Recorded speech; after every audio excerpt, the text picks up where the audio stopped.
your homework yet, Lavarr? I'm doing it now, Mama.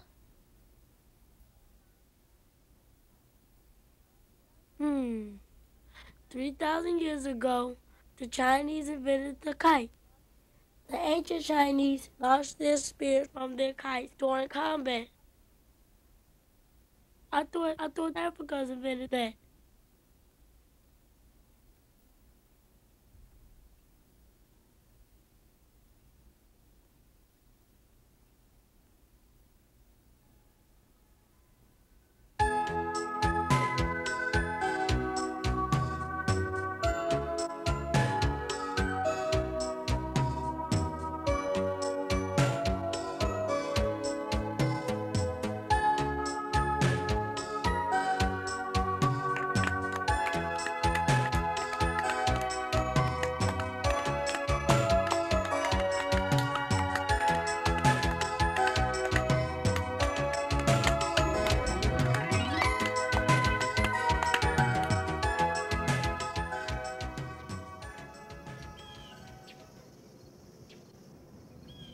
We told you, Lavarr, not to try. We told you. Yes, we told you. Everybody knows it can't be done. We told you so. We told you so. We told you so. I don't care.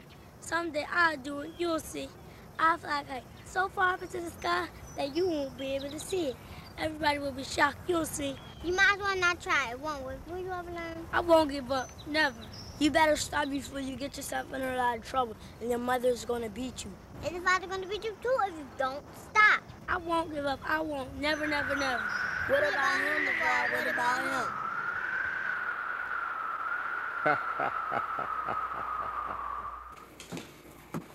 him? Lavarr, where have you been? Don't tell me. You've been out there trying to fly a kite again, haven't you? I know you have because everything's been blowing all about outside. Now, how many times does your father and I have to tell you about messing around with kites? But, Mama, it's not fair. There are a lot of things in life that we have no control over. Besides, there are plenty of other games and things that you can do besides stirring up the elements. But I want to fly a kite, Mama. So did your father when he was your age. But he learned to accept the fact that he couldn't. Nobody knows why the presence of kites makes the wind blow fierce. As if it was angry. Nobody knows why. It's as if there's a curse on flying kites. Heaven knows it's been like that ever since your father and I were children, and even before. How long before, Mama? I don't know, Lavarr. A long time. Now you must promise me you won't mess around trying to fly kites again. You hear me, Lavarr? Yes, Mama. I don't know why your father ever taught you how to make kites in the first place. I guess he loved kites so much that he hoped that one day things would change. Look at that. Somebody is going to trip and fall. Hurry up and pick it up. I didn't put it there. It's not mine. Well, if you didn't, who did? Your father and I don't play with kites. Now pick it up before somebody gets tangled and falls.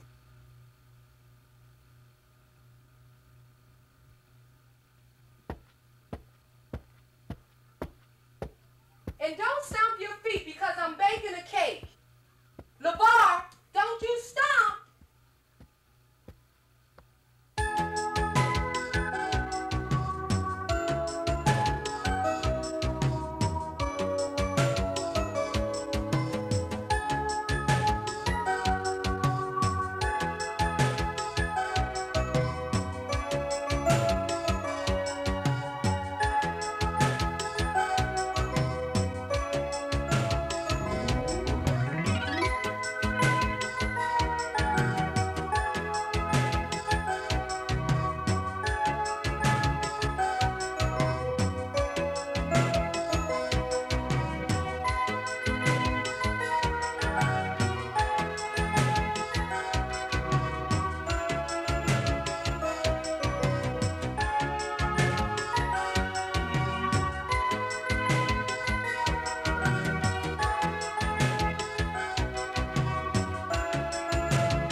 So what's new? You always messing around with string. Lavarr, I don't know what we're ever going to do with you. Come on, I'll show you. Lavarr, come out and play. Lavarr? Come out and play. Where are you going? Kids, they jump from one thing to another. Don't go far.